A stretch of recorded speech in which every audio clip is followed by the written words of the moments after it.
Are you ready for the time of your life? Well, of course you are.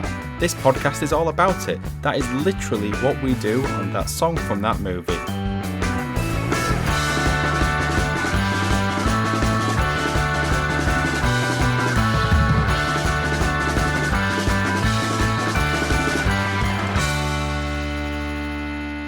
And I owe it all to you.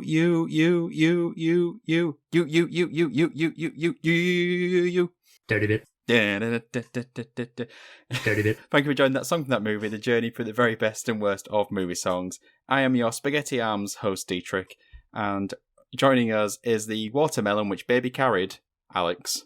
Yeah, spoiler alert from my closing line, but yeah.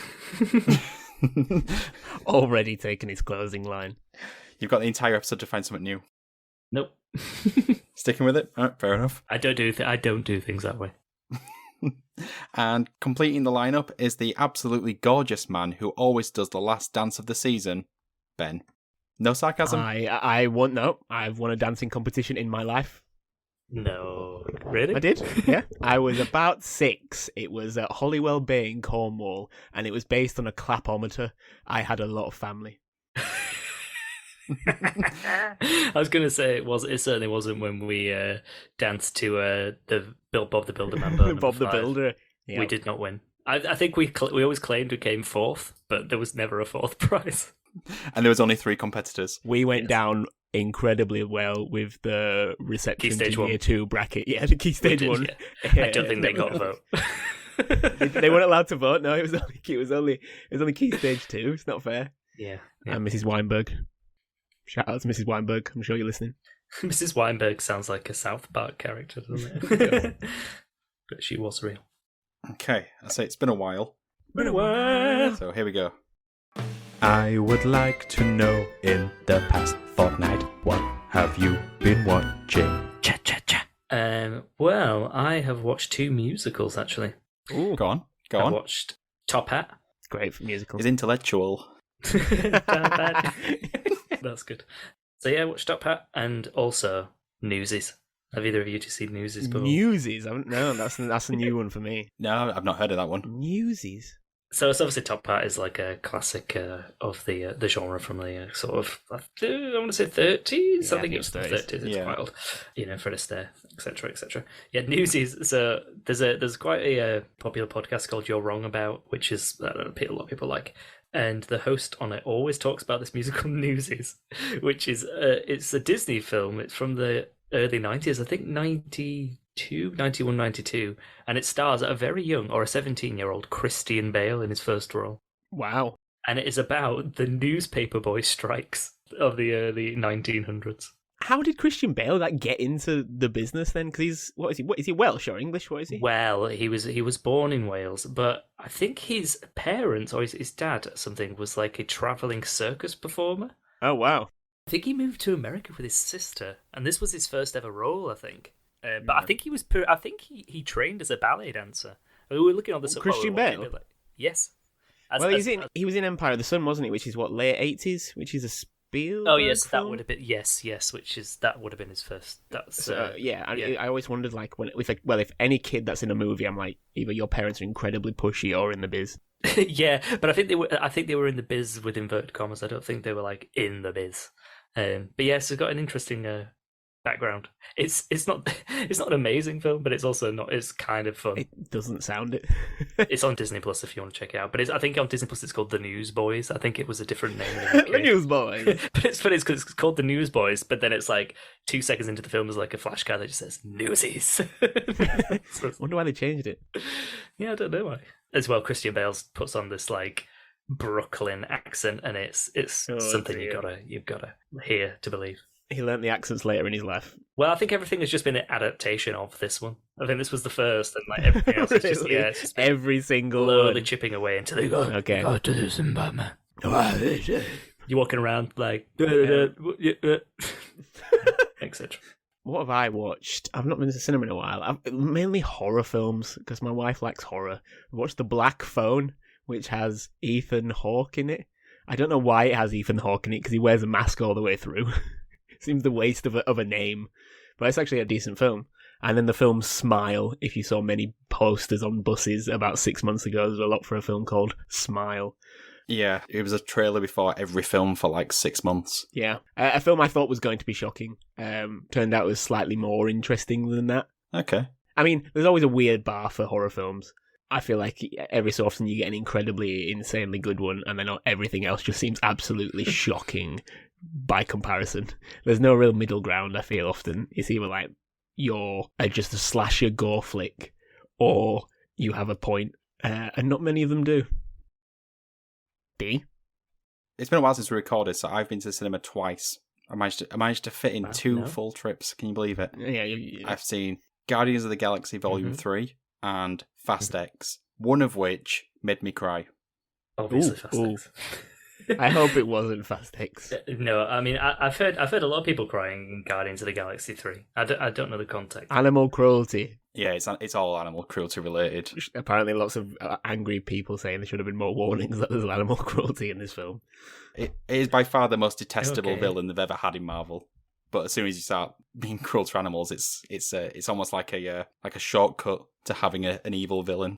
I'm surprised they've not tried that before with terrible writing. It's like, if you punch a kitten in the opening scene, people aren't going to like you. Yeah, not save the cat, kill the cat. Yeah, exactly. Andy Lau, 8 out of 10. 8 tiers out of 10, yeah. Nice. I thought Guardians was really good. I would say that it was completely unaffected by the downturn of the MCU recently. It always kind of has, hasn't it? Yeah. Fast X, return to form, just saying. Oh, come on. Right, let's move on. Return to form. What is a return to form? What form? I mean, Fast 5 is one of the greatest action films ever made. Is that the one with the long runway? It's a very long No, that's runway. 6.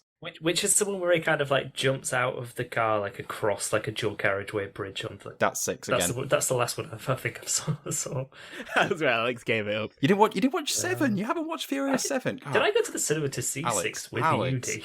I feel like I might have. Yeah. I recall you like having a big shocked reaction to the reveal at the end when Jason Statham appeared. Oh yeah, Sounds like yeah, Alex. because it was a connection back to Tokyo Drift, wasn't it? Yeah, that's right. Yeah. Oh, Yeah. What's the name of the Fast and Furious universe? Fast and the Fury... Furious? Universe? That sounds like you're a furry. Like it's your fursona in the furriverse. Yeah. Oh, yes. Let's leave that topic. So seeing as She's Like the Wind is appearing on every advert in the UK at the moment. For the past 20 years it has been. We've been inspired to talk about all things Dirty Dancing. So to find out what was happening in the world when the movie came out. Time for some history. Yes, we are in October 1987. There was big news, guys. Big news. England changed for the better. Revolutionised. Go on. The first ever IKEA came. Ooh, that is quite big. Warrington. Warrington. Of all places, Warrington. Near Chester Zoo. Can make a day trip of it. Good motorway access. Is that it? To be fair, they were building. Where's the M40? Because there was a lot of work. There was a lot of news about the M40 in October 1987 for some reason. No, the M40 is down. Is like Oxfordshire way, I think. That's sad, Alex. That you know that. Yeah. It's a sign of getting old when you know where motorways are. You know the motorways. You know the motorways. When you go to like events with your kids, do you have to talk to other dads? And you're like, yeah, I took the M1 down. I opted to go on the M42 instead. Yeah. Oh, which services did you stop at? Yeah, everyone's got favourite services. Did you stop at Toddington? Good one there. Oh, we stopped at Toddington. Good one there. Apparently, and I highly doubt this because there's not a lot of facts about this, but I found it in one place. In October 1987, the first use of military-trained dolphins took place by the US Navy in the Persian Gulf. Like, actually, the use of them. There was training dolphins since the 50s. There's a long history of, if you only start using them in 87, 37 years later, there's a problem. But what were they training them to do? I think they find mines. I think they're good at finding mines, dolphins. I mean, in the sea, not like on land. They're not taking them to... It's like the Hurt Locker, but with dolphins. That's why they were spending 37 years trying to get dolphins to just live on land. They could sense bombs pretty quickly, but they didn't know how to use them in Afghanistan. And I thought for the last bit of knowledge, Actually, I'll form it in the style of a quiz question. So, Ooh. October 1987 had the last number one single by any Beatle. What was the song? Was Come it? on, Alex. I don't know, George Harrison. Yes. And was it? I was gonna say it was "Oh My Lord," but it probably wasn't that. Was it? Nope. Was it? Oh, what's the song called? Actually pipped a lot of these songs to higher charts in the UK. This is all on you, Alex. I got my mind set on you. I got my mind set. I thought that would be a classic Alex song. Well, that's what I knew it, but I was trying to get the lyrics out of my. We ain't got time for this, Alex. We ain't got time for this. Cut it out, D. Cut it out. Whole lot of precious time. There we go. I'll cut that bit out. Yeah. Yeah. And yes, the film we are discussing today, Dirty Dancing, came out, which is a romantic drama written by Eleanor Bergstein, directed by Emil Ardolino, starring the likes of Patrick Swayze and Jennifer Grey. Of those of you who are unaware, this is the story of Frances Baby Houseman, who is a young woman who falls in love with the dance instructor Johnny Kessel at a vacation resort for the summer. Now, this film is huge. A film that I thought you shouldn't watch when I was a child. Every house I feel like had the VHS for this, and I was like, that's a girl's film. Turns out, it's a very good film. What do you guys think? Well, I'm keen to know what Dee has to say, because I've seen this film many times, whereas I think you've only seen it once. Many, many times. Yes, many, many times. Alex used to take a VHS of it to school. Oh, yeah. Well, yeah, the suspicions are correct. Again, this is another first time watching it in preparation for this episode. Though it is one of those movies where I felt I knew it and I'd seen it in references in other things, and obviously links with the songs tying it all together. But honestly, I think bar the final scene, I think most of this movie was actually pretty new to me. I wrote my notes immediately after finishing the movie, not expecting to have the time to reflect on my thoughts and let the movie simmer for a month or so. So, come on a journey with me. Yes, sir. I'll put my feet up. Unfortunately, great start. As I was watching it, most of the movie did nothing for me. It felt as if the runtime was just steadily ticking over and I wasn't really invested in it. Like, it certainly wasn't aggravating me. It's not like when I watched A Star Is Born and I was unhappy watching it. I was just a bit... I just thought the movie was a bit vanilla, a bit bland. Is maybe a harsh word to use, but yeah, a vanilla sort of vibe. But then, and I suppose we'll come to this later in the episode, the final scene starts. Johnny Castle opens the doors to whatever that end of thing's supposed to actually be, the end of season ball or whatever. Yeah. Have you never been to Butlins? I've been to Haven. This is like a Tory Butlins. Yeah, obviously he says the iconic "Nobody puts baby in the corner" and the music kicks in. And like suddenly the whole movie, everything about this right there in that moment changed. I was suddenly invested, suddenly engaged with what was going on, and I was loving it. And as the credits rolled, I was a bit rocked. I was sort of just sat there in silence thinking, wait, was that actually... Yeah, well, shell-shocked. I was like, was it actually good? Was I played? The power of the Sways. This movie, which I thought was, like, I don't know, a tad dull, inoffensive, whatever, was actually biding its time and then whacked me over the head with a joyous sing-a-song dance at the end. You had the time of your life. So up to the 85th minute mark, I was thinking, why is this so popular? Then the last 5 minutes happened, and I got it. And I watch it all over again. Yeah, I could. Well, I mean, I simply cannot begrudge people for liking this movie. Like, it put a smile on my face, and it felt triumphant in the end. So that's a good thing for people to feel. So I can see why people come back to this. I felt that way. So yeah, I can definitely see why people come back to this movie all these years later. I mean, it's been a month and a half later, and I'm still processing the whiplash I experienced with this movie. It was like the movie was hustling me the entire time, like it was going, "Ooh, me, I'm just a normal run-of-the-mill coming-of-age movie from the 80s. Mwahahahaha." So yeah, wow. That was my experience with this movie. It was a journey to go from starting it to ending, but like any good roller coaster, I stepped off happy. So yeah, good movie. Wow, what a roller coaster! I mean, that was a review. Yeah, I mean, I like it also. I mean, maybe, and this is it, like, maybe I don't know if I didn't like it to begin with or not, because I've seen it so many times now that it's just like in my consciousness. and it's just like, oh yeah, everyone likes it, but I think everyone likes it sort of as like a.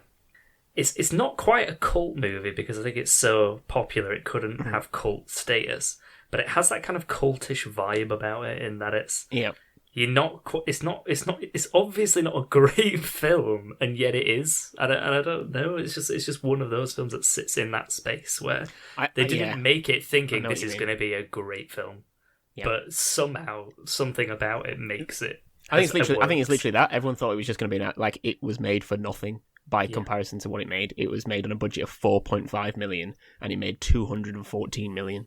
Yeah, I mean, I think we've spoken about this show before. There's a show on Netflix called How It Was Made. I think yes, there's an episode. And there's an episode on this. Yeah, which is really interesting because it's just like how did this film end up? How it became what it became? Because it's just like it was such a mess. I mean, the music. I think it helps that the music is great as well. And I think like every time you come back to it, you're like, and when you hear those songs around, you're like you instantly recognise them from this film. I think we're going to talk about 3 specifically, which are for this film, but there's a really great 60s soundtrack to it as well. And that's one of the odd things about the music. Yeah, about the music is that there's like this weird combination of proper like class like 80s like power ballads and like 60s Motown. It's a weird combination, but yeah, it's just fun. It's just such a fun film to watch. Yeah. When I was watching some of the scenes back earlier, I think one thing that's really good is like weirdly the chemistry between the two of them seems to be really genuine, but I have a feeling, and I don't know if you'll tell us this, that they really didn't get on set. Like there was like a real conflict between them. It was a previous film, so they got on really well on this set, I think. Well, got on much better on this set. History. But they were in Red Dawn. Have you heard the film Red Dawn? No. They were in that together, and it has been a Red Dawn. Yeah, Jennifer Grey didn't like Patrick Swayze. Right. He wasn't the first choice for the role in this. I mean, I'll go on to it who it was, but okay, exciting. It might have been better. Okay, and I love Patrick Swayze. It's going to be like Kevin Bacon or Keanu Reeves or something. Oh, no, better. better. Okay. But yeah, it was really interesting hearing Dee's review because I think that kind of sums up my feeling. Like, when I first watched it, I was like, oh, it's just going to be one of those, like, a bit like when you watch some of the other kind of really big 80s films, you're like, yeah, this was big at the time, but I feel like no longer is it good. Yeah. Whereas this was like probably never good, and that's what makes it really good. But that's the thing. It was critically acclaimed as well. Yeah. I mean, I think it's actually there's elements of it that are quite progressive, and I think if you say that without explaining much of it, I think people are like, "What the hell are you on about? It's Dirty Dancing." And I think, unfortunately, and has been proven at the time, the name of it did not do it any favours. I think people thought it was a little sleazy porno. And it doesn't really fit the vibe of the movie generally. I don't really feel like it fits. If anything, it feels like their footwork is loose and it should have been called Footloose. Well, yeah. And in that film, it gets quite dirty, and that one should have been called Dirty Dancing. Dirty Kev. That's a different film. Dirty Kev would have been a better film. Kev. Everyone would have gone to the cinema to see Dirty Kev. Dirty Bacon. Dirty Bacon, yeah. Dirty Bacon, yeah, greasy bacon. Sweaty bacon. It's David Cameron's autobiography, that, isn't it? Oh, wow. That's a deep cut of Bacon. Deep cuts. But yeah, I mean, this film has a subplot which is about an illegal abortion. Yes. Yeah. I mean, that would not get through nowadays because, like, there was a lot of when they were trying to get advertisement rights to this film. You know, Clearasil, the spot company. I am unfortunately aware of it. Yes. So they said they would sponsor the film if they took out that scene. Eleanor Bergstein, who wrote the film, said, like, no, I want to keep it in. Like, it's really important. And they did. Like, that would never happen nowadays. Like, you know, people are saying, like, oh, we'll give you money if you cut out, like, what could be seen as quite a controversial aspect of the film. People would have just been like, yeah, take it out. And I think there were people who were producers who were like, ooh, this could be problematic. This could not do as well.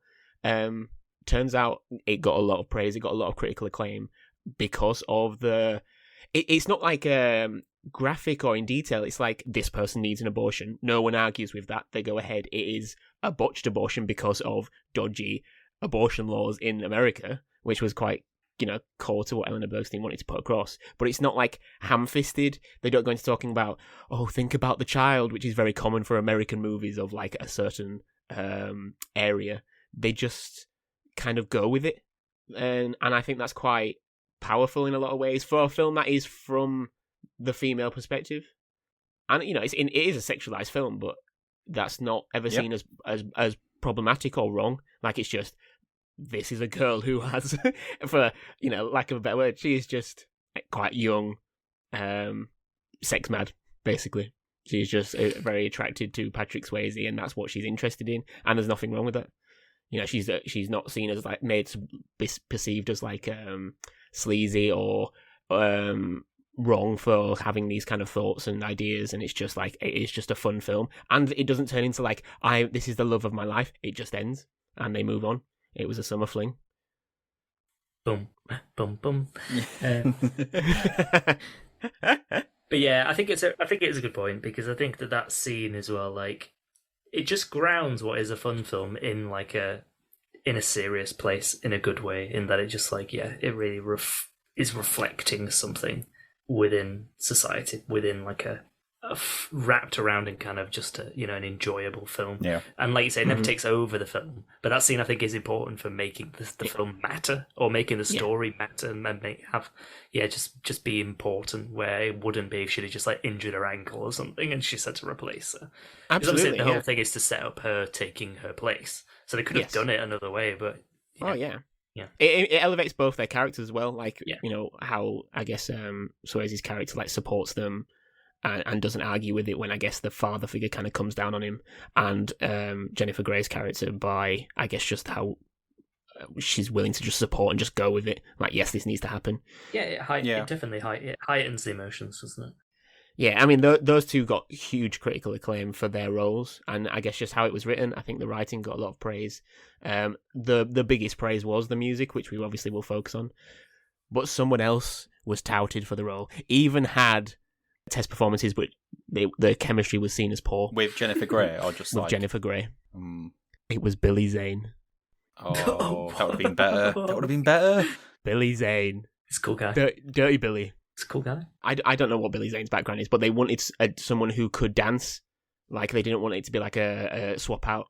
And Patrick Swayze is like, he's like, what, martial arts trained. He is, I don't know if he was a professional ballerina, but he went to ballet school. Like, he is, you know, he is a multi-talented person. He can sing, as we will get onto, and he can act. Like, you know, he'd been in a few films before this, and I think his kind of career took off after this. Like, this propelled him. Like, he had Roadhouse, then Ghost, Point Break. Like, in like 3 or 4 years, he was, like, you know, really, really popular, and he is fantastic in this. He does bring quite an intensity to this role. I think similar to what you said before, it sort of made some of the characters feel more real. He wasn't like a pretty boy sort of thing. He had something about him. He was a professional dancer, and he carried that. Yeah, 100%. I think in films where the role is, because, like, he is there because of his like attractiveness, but he is more than that. And I think a lot of these films, like, and I think it's often the other way around. In, you know, you think of a lot of those sort of like kind of sleazy comedies from like maybe the late 90s, early noughties, which are often from the male perspective. The female characters are literally nothing other than their physical appearance. Whereas this film, it is from the female perspective to kind of, yes, gawk at the attractiveness of Patrick Swayze, but he is still, like, he is both incredibly masculine and quite empathic. Like, you know, he's open to talking about his feelings. I think he cries at one point. It is like, he is more than just that, but he can also be very much that as well. Like, you know, it's having your cake and eat it too. Yeah, he can play it both ways. He can play it both ways. Absolutely. As we've kind of alluded to, the Dirty Dancing soundtrack was huge. Like, absolutely huge. We're talking 32 million copies worldwide. Now, if you're wanting to understand, like, perspective, if you don't really know how much that is, this is the 14th best-selling album of all time. Not soundtracks, just albums. Oh, wow. That's pretty impressive. How ridiculous is that? And yet it took us 4 years to cover it. Yeah, absolutely. And it's not like it's like a, you know, there are a lot of good songs on this one, but it is just, I think it's in combination of the film and the soundtrack complemented each other so well. I think as well, like, Dirty Dancing was the first film to hit 1 million VHS sales. Like, it just dominated all markets at the same time. It's 14 times platinum. It spent 18 weeks at number one, the soundtrack. It was huge. I think as well, like, I think part of it is that, like, yeah, obviously the popularity of the film, but I think when you watch it, every song on pretty much on that soundtrack has its own moment in the film, and you see some film soundtracks, you're like, was that in that film? Was that song in that film? Whereas with this, I feel like you're like, yeah, I remember when that song featured in the film. Like every single, probably because there's a lot of dance scenes, so I guess maybe each song has its opportunity to shine a little bit. But you do really feel like you remember the scenes that the songs were in, and and that's why the soundtrack again using this word matters, but the soundtrack matters because it's that is the film. It's almost like a music where you listen to a musical recording, cast recording, and you're like, well, yeah, because I get the story from the songs, and you almost do with this in a way that you don't with other film soundtracks. Yeah, absolutely. It is one of those films where the music was picked in mind with the scenes. Like, it wasn't just an afterthought of, like, let's put together a cool album, or we just need that theme song, and like you say, we'll throw in a few random songs over the top. Like, as they were making it, as they were filming it, they were thinking about what song to go with this. And I think a lot of the dance scenes, and we'll go on to talk about this a bit, the music that was used was played while they were performing. Interesting. So, it was all there, very kind of active from the start. So there were 4 singles released for the film. 3 of them are very well known. The one extra was just kind of a throwaway, and he's, well, sorry Mary Clayton, but it's not a good song. So sorry Mary, see you there. The 3 we are looking at is She's Like the Wind by Patrick Swayze, Hungry Eyes by Eric Carmen, and I've Had the Time of My Life, which is a song we will build up to as the theme song for Dirty Dancing. The first song we're going to talk about is She's Like the Wind by Patrick Swayze. Yes, he does it all. For anyone who doesn't know, this is a kind of a soft rock ballad, plays over the goodbye scene at the end of the film. I mean, we're signifying the 80s. It's got a saxophone. It's so sort of sultry sexy. What do you think? It's the best song in the film. Do you think? Yeah. Is it the best song of the 80s? Could be. I do really. I mean, the first time I saw this film, this was the song that, other than the one that at the end, where you obviously know it before you see the film. Whereas this one, I was like, "What's this?" And oh my god, it's amazing! And why is it Patrick Swayze? Yeah, it's kind of like, it's like The Cars. It's Foreigner. It's like 80s Genesis. It's open top cruising into the orange, red, and sunset yacht rock. It is. Yeah, it's Mr. Toto. Yeah, exactly. It's a vibe. It's a vibe that I can get on board with. I just love it. Black and white video. The video's great. It is, isn't it? Yeah, and he's not bad. He's not a bad singer. I mean, he's not great, but he's really not bad. He's not bad. It's very hidden behind like a lot of sort of layers of reverb. Yeah, but it's the 80s. Everybody was. Everybody had reverb. Yeah, reverb and wind machines. Yeah. This song is big on the Magic FM rotation. Yeah, and so it should be. This is an absolute staple of the smooth radio world. Yeah, that's sort of like we consider ourselves to be a sanctuary of music. So it means that this played every 45 minutes. Playing non-stop, She's Like the Wind. Yeah, exactly. That was an audition that day. I think you should get in there.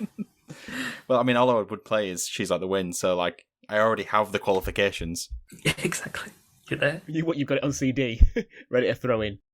It's fair to say that I love. Oh.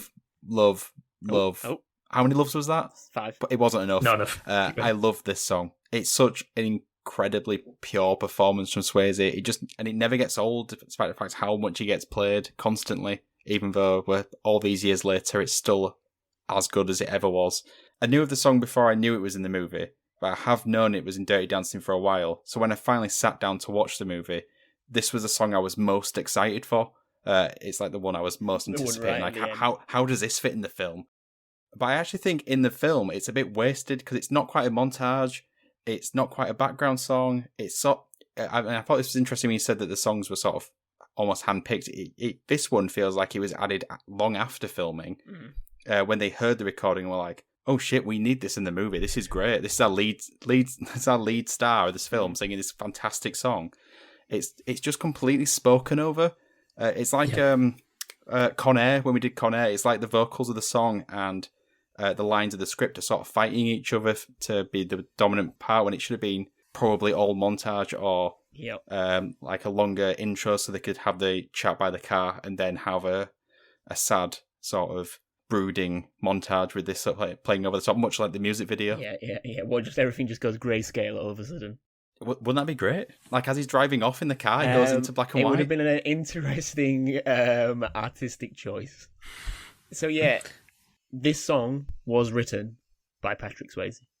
What was that? He wrote the song, alongside someone called Stacey Widelitz. It was not written for this film. He wrote it for another film he was in. He actually wrote the song about Jamie Lee Curtis in the film. It was a film called Grandview USA, which I have not heard of. No. I think Patrick Swayze tried it for a few films, apparently. A few people have claimed, like, Patrick Swayze offered us this song. He really wanted it. He really wanted it. It was actually someone on the Joe Rogan podcast, and I forget who it was, but they said, yeah, Swayze tried to get us to take She's Like the Wind. And no one wanted it. And I don't think that they expected it to go anywhere, really, with this because of how it's used and how Dee said it. But I guess Patrick Swayze was just, like, catapulted into the stratosphere, and so they went with this as one of the singles that was released for this film. So the film came out in 1987, so it was it was written 3 years prior. The man is just so talented. So talented. Of the 3 songs we're talking about, this one charted the highest in the US. None of the songs we're talking about got to number 1. This got to number 3. It only got to number 17 in the UK. Alex, why is that? Because you weren't born yet to buy it. Well, the people who were ready for it weren't born yet. Yeah, that's it. It's that thing. You were just a few years too late. Born in the wrong decade. You were absolutely. But yeah, apparently, like Swayze played the song for the director, so I can just imagine him like. By the way, is it like that thing in Jaws where like the actor kept pitching the same line over and over again every scene? Every time there's a scene, it's like, oh, what if we replaced "Time of My Life" with "She's Like the Wind"? Because it's like, because I'm picking her up and it's like a whirlwind. Yeah. I noticed in that scene we just filmed that there was a little bit of wind. You brought your own wind machines, Patrick. Look at my hair. Windswept. It was funny that, just as a side fact, Patrick Swayze originally didn't want to take the role because he didn't want to dance. Like, I think he had a bad knee. Like, if you've seen that Netflix doc, Alex, he had, like, a really bad knee. I think he injured himself just before the final take for The Last Dance. I think he jumps off the stage, doesn't he? And I think he really hurt himself because he already had a bad knee. Yeah, what was it? I mean, I might be misremembering this, but isn't this part of the reason why they filmed that scene in the water?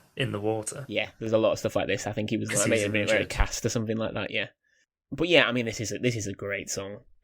I don't think it's the best song. I won't go that far, but he left us a lot in his legacy. Patrick Swayze. He was taken too early from us all. Tiny bonus fact that I really don't care about, but I thought was slightly interesting. The guitarist on this, Lawrence Schuber from Wings. There you go. Why? I don't know. Just is. Yeah, absolutely. No one else from Wings. Okay, in my eyes, we're working up to the theme, but this one is a Stone Cold classic. Hungry Eyes, performed by Eric Carmen, the American musician Eric Carmen, formerly of the band The Raspberries. So this song, again, was a feature, not written for this film, but we hear it during one of the, shall we say, the undercover dance sessions between Gray and Swayze. Yeah. This has a lifeblood of its own, inherently linked to Dirty Dancing, but it's an absolute banger in its own right. What do we think? Yeah, I mean, first of all, it has to be said, it's another absolute magic, smooth radio classic. This is always on. Yeah. It's and like you say, it's a staple of the British advertising board. Yes, 100%. I don't know why. There must be a universal rights sharing agreement with this. I can see why. I love this song. It's another great song. 2 for 2 on this film so far. And I think it's also a good montage. And I said this, I was supposed to mention this earlier, but like I really appreciate that it's not a they're falling for each other montage. It's a very, I'm a serious dancer and this is very serious. Stop fucking about intensity that I think many professional dancers probably do have. Mm-hmm. Again, this is another scene where Patrick Swayze, should I be calling him Johnny Castle? Yeah, you can call him whatever you want, Dee. Just call him Swayze. Call him Daddy. Well, I mean, maybe, because my point is going to be, if I could rock that tight black tank top like Swayze does in this montage, I would be a very happy man. Christ, he looks so good in You this. never wear anything else. Woke and something you do. Well, I guess it did in the sense that I sort of looked at my own body and went, what a waste. Yeah, God, what a waste. It took me years. The first time I ever saw Patrick Swayze, he was in Donnie Darko, and he's not flattered in that one. So it took me years to realise, this is the one I'm supposed to learn about. This was where I was supposed to have my awakening. Go on now. I don't think I knew going into it that this song was from this film. I just knew this song already as just a separate 80s classic song. Yeah. Because I know you said it is very much tied. Once you get into the world of Dirty Dancing, this song is very much tied to this film. In comparison to the final song, which is obviously very, very linked to this film. Even if you've never seen the film, this song is from this film. Yeah. I didn't with this one. Okay. So it was a nice surprise to see it pop up in the middle when it's playing. Selling those albums out. Yeah, well, exactly. Yeah, and it's such a good montage scene. I think this is the first 80s song that appears in the film, isn't it? Yes. So it is slightly jarring in that up until this point, you've just had a lot of kind of like we said, like the 60s Motown surfer songs. Yes, yeah. You got like the Ronettes and stuff like that, isn't it? Yeah, it's not jarring. It fits perfectly, but it's the first time you see that blending of this is an 80s movie, but just set in the 60s or 50s, late 50s. It's a really interesting point, that, because I think Eleanor Bergstein, who wrote the film, had a lot of say in the film and creative choices. I think there was elements of it that were based on her youth, but she wanted a lot of the music to have a 60s feel. And I guess we'll go on to that because there's a relation to that with the next song. But I guess that, they went and did their own stuff, but I think that was a general creative choice to give it a 60s feel. And I guess because she was probably writing about maybe a similar period. Yeah. Yeah, that makes sense. Yeah. When you think of this song, do you think of the noughties or late 90s dance remix? I don't know this one. Hungry Eyes Dance Remix. This is the one you sang at the start? No, that was Black Eyed Peas. That was Black Eyed Peas. Oh, that's Black Eyed Peas. Oh my God, I just realised we didn't talk about She's Like the Wind's that Lumidee's version. I don't know if I know it. Oh. I'm gonna be doing a deep dive. I have not done my Eurobeats research like I do for my Disney episodes. Oh well, I can't believe we didn't that. Yeah, so She's Like the Wind by Lumide. It needs a listen. Right, I'll look it up. I'll postpone my evening after this. Question: Eric Carmen, do we know his other big hit? Boys of Summer. No, it's not Boys of DJ Summer. Sammy. So a lot earlier. So basically, his career kind of stagnated until this song. But All by Myself from the 70s. That one. Don't wanna be. What's a bigger song? What's a more iconic song? Because that song is huge. Yeah, that one. That's the sad crying song while it's raining in a film, isn't it? That's the song. I think that's probably been used more in films. I mean, it's two bangers, isn't it? Though. I mean, if those are the only two songs you're gonna have. Yeah, absolutely. So this song was written by Frankie Previtt and John DeNicola, who wrote a few of the songs for this film, but they didn't write it for the film. So they wrote it in 1984. Similar to when Swayze wrote his. Yeah. But Previtt originally wrote it for his band. I think he was the bass player for his band called Frankie and the Knockouts for the album Making the Point. And then for some reason, he was writing the songs for Dirty Dancing, obviously had connections, but then asked Eric Carmen to sing it. Carmen didn't want to do it initially. I think he'd moved from LA to Ohio. He'd basically just given up, I'm no longer a musician, and was just kind of, I guess probably just living off the credits of his earlier work. But he knew the producer on Dirty Dancing was a producer from his earlier works. So he contacted Eric Carmen do you want to do this? Frankie Previtt knew Eric Carmen as well. They put it forward. Originally, Eric Carmen said that it sounded like, and I don't know if you feel this, he said the song sounded like Air Supply with a Led Zeppelin drummer. I mean, it sounds like Air Supply. That doesn't seem to be fair. Yeah, I don't know John Bonham on an Air Supply song. But he was saying that as a negative. Okay. Yeah, he thought basically that he didn't want to do a soundtrack. He just said soundtracks don't do well. I don't know what pipe he was smoking, what pine forest he was walking through. But he went ahead with it and basically said like this reinvigorated his entire career. Like he became a musician again. I think these words were like, now I'm an artist again. So, gosh, I don't know whether you consider that luck or just fortuitous or pure nepotism. But, it's all about who you know. From what you said, it strikes me as the kind of thing where this soundtrack does really well, and it's like, that was because of my song. That's because of me. Yeah, it does sound like that a bit, doesn't it? I mean, this song was not even released in the UK, so it peaked at number 4 on the Billboard Hot 100, one lower than Patrick Swayze. But it wasn't even released commercially in the UK. I think when there was a re-release like years later, it made it like number 88 or something in the charts. But yeah, it just wasn't even released, which is just ridiculous. But did the dance remix get to number 1? I don't know, D. I'm sorry, I didn't research that. I'm on it. That got to number 16. 16, well, it got higher. Are we ready to move on? I think I'm ready for the time of my life. Yeah. Probably one of the most iconic movie songs of all time, dare I say. Mm-hmm. And scenes. And scenes, yes, true. And so scenes. We are talking about, open bracket, I've had, close bracket, respect the bracket, The Time of My Life, performed by Jennifer Warnes and Bill Medley. This is the theme song for the film Dirty Dancing. It features during the climactic dance scene in which Baby, she's not taken from a corner. They are nowhere near a corner. She's next to a pillar slightly. It's a metaphorical corner, Ben. Come on. She might have been boxed in. She's been boxed in. She was slightly boxed in by her father, but she could still get out. I think if she needed the bathroom, she could have scooched. There was enough room. Do you like the fact that as soon as she stands up, that her mum instantly takes a seat without any explanation? Really? The camera cuts back and for some reason the mum's in her seat suddenly. She's in the corner. I like how they just, it's hilarious things of where everyone's opinions just instantly change because wow, that boy can dance. Wow. Won over by the power of dance. I care now. Your dancing made me care. I care, Morty. You made me care more. What was I saying now? I make it funny. It makes me laugh when those things happen though. Like, now, wow, I can see you basically having dancing sex with my daughter, and now I think I have respect for you. This is one of the most iconic movie scenes of all time. The song is absolutely huge. What do we think? Where do you even start? Where do you start? Where do you start? What do you think of the scene? What do you think of how it's used then, and that kind of, this iconic moment? Do you think it is?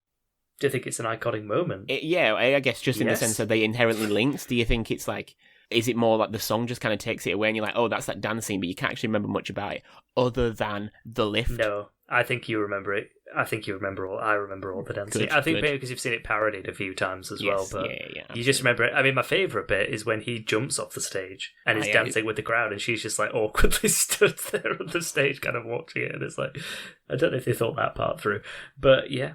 The whole thing is just like, the little head shake side to side that she does in the middle. It's all of it is iconic. Yeah. Just that part where you see just when he does jump off the stage and it's just his upper body swaying side to side. That's just an iconic shot in itself as well. Anyone else does that jump, it looks incredibly hilarious. He makes it looks work. Very busted. It does, doesn't it? It does, absolutely. Very slow motion schools out. But yeah, God, I don't even know where you begin. I think obviously there are lists of the greatest ever movie songs, but I think if you change that list slightly and made it more like iconic movie songs or something like that, then this probably would be really close to the top, rather than like AFI's best movie songs, where they're So it's everything from 1950 pre. Yeah, if it was voted for by movie audience, a movie audience, this would be it could be top. It would be top. Yeah, it would be top 10. The general British public, this would probably be top 5, I think. Well, yeah, who hasn't been on a night out where it's ended with the song blasting? Or someone attempting to lift someone up above their head. Yeah, and dropping them comically onto their head. Absolutely. Yes. It's a lot of strength. D, what do you think? All I can really do here is rehash what we've already said. Is this where you changed? Is this where you shifted? You were infected with this film? Yeah, so the scene is just fantastic and it flipped the entire movie for me. I've written this word down 6 times in my notes. It's triumphant. It's just, the entire thing is triumphant. It's 85 minutes of build-up that's actually paid off with a remarkably memorable moment. Fair. I do like the sort of the sincerity of the song. I guess you either love it genuinely or ironically. It's either in your Spotify playlist or it's a song that even if you don't like the style of music, if a DJ plays it at 3 a.m, you're singing it, you know the words. You're having the time of your life, Ben. I think it builds. I just love the build-up of it. I mean, it is cheesy as sin. It's all rise. That bass line is absolutely stellar. It is cheesy, but like you can't really fight against the sentiment. No, you can't. Of the song. You're having the time of your life. That would be great to experience. But yeah, I mean, and the song's fine in the sense that we've just had 2 great songs, and then this one is also good, but maybe not quite the heights of those. So I feel like at that point in the film, I've already heard 2 really good. Well, I know it's more than that. Sorry, but in terms of this podcast, we've just heard 2 really good songs, and this is sort of a good song. Okay. Yeah, I'm in sort of agreement in that. I think if I was going to listen to any of these songs on my own, it would be the first 2 in the reverse order. Swayze first. As if he doesn't do this all the time. You know, when I put on my playlist on Shuffle, they automatically come on first and second. He's got the heels on. It's Saturday night. He's which one's going on first? But I do really love this song as well. It's a different vibe in that it's just an all-out party anthem. Yeah, I think that's what it is. It is a part. Yeah, absolutely. Yeah, I think it is like it builds and builds and builds and builds, and it's just like it just hits you in all the feels in the right places and gets you G'd up. Just emotional. Do you want a few facts? Absolutely. Yes, please. Okay, so obviously the big one. This was the winner of the 1987 Oscar for Best Original Song. Was it? It was indeed. Yes, Dirty Dancing won an Oscar. That does surprise me. It won the Golden Globe for Best Original Song. It also won a Grammy, but who cares? Because it was just stupid. It was like duo performance from, I don't know, a film from 1987 starring Patrick Swayze. Best shoulder movement in a dance. Yeah. I'm going to say something here which comes up a lot, and I think we've already mentioned it. So Frankie Previtt, who we talked about, who also wrote Hungry Eyes, when he was first approached to write like a theme song for this movie, he was like, why are you asking me to write a theme song for a porno? Everyone repeatedly, how did they not change the name of the film? Repeatedly turned down this film because it sounded like they were porno. It was just, it's ridiculous how often this was said. So Previtt wrote the lyrics for the song. The music was written by John DeNicola and Donald Markovitz. There was a lot of different songs. It doesn't go into them in detail, but there was a lot of different songs that were debated for this scene. So they knew the theme of the film is going to be played over this scene. There's a lot of pressure building up to this climax. So, Swayze and Grey dancing. And they were literally playing them on set. Like, I think this was the last scene filmed. They were running low on time. And it was literally not even the final version, the Bill Medley Jennifer Warnes version. It was a demo that they played on a tape. And the choreographer picked the music. Like, it was in combination with the director, but the choreographer, he's quite a famous choreographer. His name's Kenny Ortega. He's done a lot of films. Oh, High School Musical. Oh, has he? There you go. Why do I have that knowledge off the top of my head? That's weird. It says a lot about you, that did. It was one of those things where it didn't initially catch me off guard, and then I went to look at my notes and was like, what did he say? What was that? It's like a double auditory take. Never changed it. All of this together. Good to think about. High School Musical is very similar to Dirty Dancing. Let's park that one. Just replace abortion with basketball championship game. There's so many ways that could be misconstrued. We'll leave that. We'll leave it. It gets into a lot of trouble. We'll leave it. So they performed to this song, a demo version of this song. I think it was sang by like Frankie Previtt and people like this. It's not the gravelly voice of Bill Medley. It was not. No, there's a beautifully gravelly voice.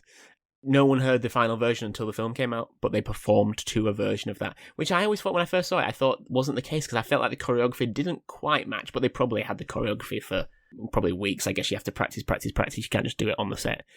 Well, Patrick Swayze said this was his favourite of all the choices. I don't know what the other choices were, but apparently as soon as this tape went in, they were like, oh yeah, this is the one.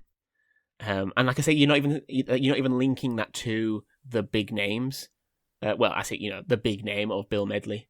You are just picking it based on pure musicality alone. It's not like, this is an Elton John song. This is a Beatles. It's not like it's name recognition. It's just, wow, this is a good song. This fits, and it does fit. I mean, we just talked about that. Some of the different singers that were first considered, Lionel Richie would have worked well. Yeah. Joe Esposito, Donna Summer. The latter two turned it down for why? Porno. porno again. Literally, Donna Summer and Joe Esposito turned it down because they said, I don't want to be linked to a film called Dirty Dancing. After that, Hall & Oates. I mean, come on, why was it not Hall & Oates? Can you imagine the Hall & Oates version? Yes, it'd be great. Absolutely. The next logical place was Bill Medley. So we got Bill Medley of the Righteous Brothers fame. He turned it down. Why do we think? Because it sounded like it was a porn film. Like a bad porno movie, that's what he said. So originally he turned it down. Wait, had it been a good porno, he would have been up for it. No, well, yeah, he had his little private collection. He had to watch it first. Yeah. He did have a daughter about to be born, but he also said, yeah, I'm not doing a song for that film. I think he'd just done a film. I think it was Cobra, you know the film Cobra, with Sylvester Stallone? No. Oh, it's a terrible schlocky action film. He did a song for that. Did not go down well. The first person to come on board was Jennifer Warnes.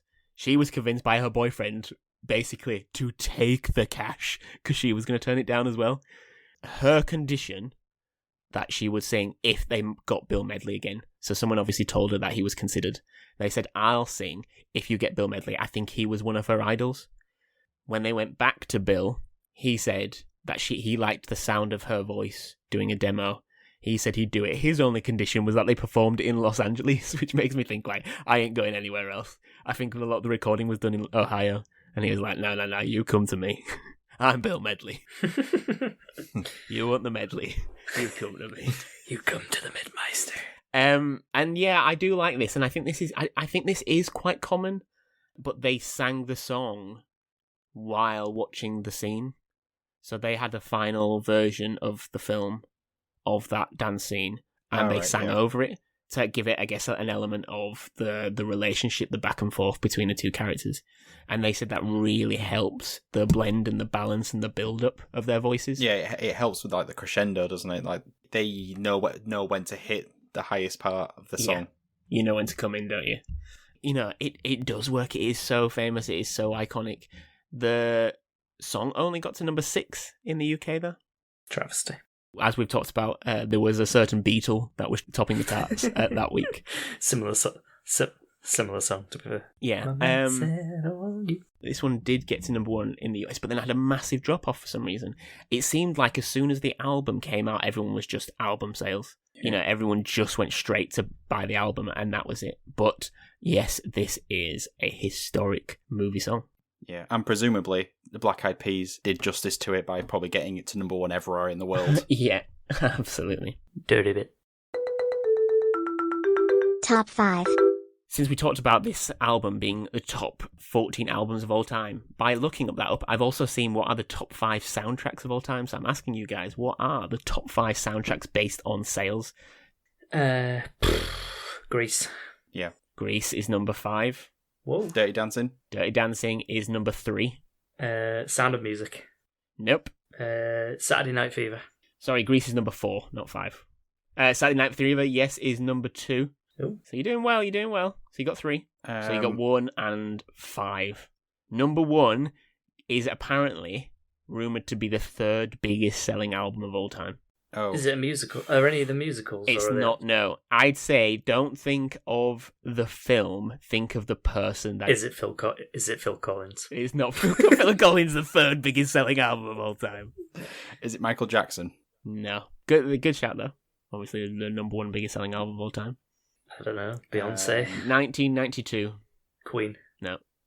Who wants to live Terrible film. forever? The biggest, what you know, if they perform this song on X Factor, the song list, they always go, big song. Oh, Bodyguard. Yeah, Bodyguard, Whitney Houston's Bodyguard. Yeah. Number 5, 1997. Space Jam. Everybody get up and stand a slam. Lion King. No. Someone who has unfortunately had to cancel her tour recently because of illness. We've covered it already on this podcast. Is it Celine? God. Is it Celine Dion? It's Celine Dion. Titanic? Yeah. Has she had to cancel a tour? She's got a very rare degenerative disorder, unfortunately. She's losing her voice. Oh, man. I was actually looking at getting tickets the other day. Yeah, no, I think she's cancelled the full tour. Yeah, she's got a very, very rare disease. Oh, wait, no, I'm thinking of Shania Twain. Sorry. I love that. I was about to say, like, Dee's getting Celine Dion tickets. I was thinking the same. Like, Well, it I was makes trying a to lot more say, sense. tell myself, I was like, is it weird that Dee's going to see Celine Dion? Fair enough, if you want. So now it's time to decide what is the best song, but I kind of feel like we've already sort of answered this during the episode. So, Alex, I don't know. Alex, what's your favourite song? I mean, my favourite song is She's Like the Wind. Yeah. Just generally, not even for the film. Period. Yeah. Best song. Favourite song. I'm completely the same. Completely the same. Ben? Hey, I'll always have to say I've had the time of my life. I Yeah, just think that's it's fair. just I can't. It's the I most can't iconic. I can't ever consider myself a film snob if I push this film song aside. Yeah, it's the most iconic. In fact, actually, a film snob would push this song aside. You know what? It's a song that you've never heard of that's on the album. Well, it lost to She's Like the Wind anyway. It's the Its fourth Love Is single. Strange. It's the fourth single. What did I say it was called? Yes, by Mary Clayton. There you go, Mary. Perfect. So that brings us into another episode of That Song from That Movie. Let us know on Twitter which song you think is the best from Dirty Dancing, now that polls apparently are still working. Woo. So on Hive, Instagram and Twitter, Ben, what is our social media handle? Well, at TSFTM Pod. Correct. Not sure why you were so worried. So you can also help the podcast by sharing this on Reddit. But Alex, what random subreddit should I share it on this week? Once again, it's the Wings subreddit. Tenuous. We are big fans of the Wing subreddit on this podcast. We're always sending people there. We're always sending people there. So you can also help the podcast by signing up to our Patreon, buying some of our merch, telling all your friends about the podcast, anything like that, leaving us a 5-star review. All the links are in the show notes. So all that's left now is do some goodbyes. So it's goodbye from myself, goodbye, and goodbye from Alex. I carried a watermelon? Good callback. And goodbye from Ben. Roadhouse. Yeah, see, that's how you do it, Alex. Yeah, I'm not good at this. So goodbye, everybody. Bye. See you. Roadhouse. House. Roadhouse.